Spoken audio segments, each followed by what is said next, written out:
नमस्कार भावांनो, मी तुमचा लाडका युवराज ब्लॉगर. आपण चाललो नेहमीचप्रमाणे दुकानावर. तर पूल पाण्याखाली असल्यामुळे आपल्याला मागच्या साईडने जावं लागलं. त्याच्यात तो रस्ता लय भारी निस्ता सिसो. दुकानावर आल्यानंतर आपले काही पिलर कलर करायचे राहिले होते, त्याच्यामुळे आपण एक एक करून सर्व पिलर आहे ना बाहेर काढून घेतले.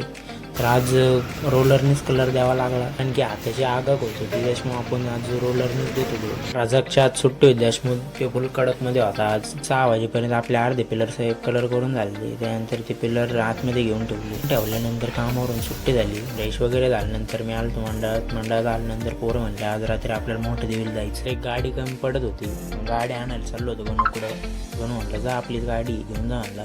घेऊन आल्यानंतर तोपर्यंत मंडळात भजनाचा कार्यक्रम चालू होता.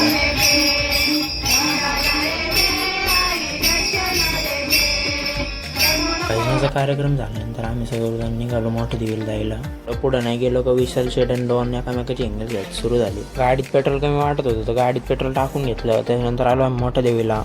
आज एकदम निवांत दर्शन झालं आमचं. डायरेक्ट म्हणजे मंदिरापाशी गेलो आम्ही, न काही गर्दी ना काही. दसऱ्याच दिवशी इतकं भारी दर्शन. मी म्हणताना आता दसऱ्याचा ब्लॉग आहे तर थोडा हा ब्लॉग टाकणार उशीरच झालेला आहे, कारण की माझ्या आहे ना डोळ्याला दुखत होतं, वेल्डिंग लागली. त्याच्यामुळे मला काही जास्त एडिटिंग वगैरे काही करता येत नव्हतं. दर्शन झाल्यानंतर आम्ही सर्वजण निघालो मच्छिंद्रनाथ गडाकडं. त्याच्यात आमची रेस लागली होती बांगबुंग. आणि त्यानंतर पातळीमधून सुयशला RX-100 घ्यायची होती. त्याची RX-100 घेतल्यानंतर आम्ही निघालो मडिकला. त्याच्यात आमची सस्ती RX बघा कशी.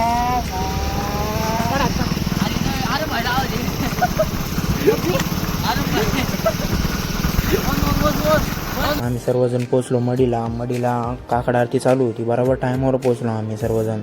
आरती झाल्यानंतर आम्ही दर्शन घेतलं. दर्शन झाल्यानंतर आम्ही निघालो माळिंबाच्या घाटात थांबलो होतो. सकाळचं दृश्य एक नंबर होता. आणि त्याच्यात हे दोघं भांडणं म्हणजे हिंगल घेत होते एकामेकाची.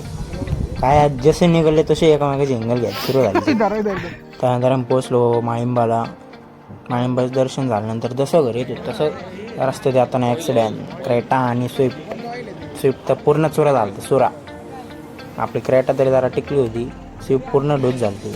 तर गाडी असेल ती स्विफ्ट पूर्ण चुरा झाला. क्रेटाला काहीच नव्हतं झालं, काहीच एवढं काही नव्हतं झालं. लागलं थोडं म्हणजे गाडीला थोडंफार झालं. ब्लॉग कसा वाटला कमेंट करून नक्की सांगा. भेटू आपण पुढच्या ब्लॉगमध्ये. Bye bye.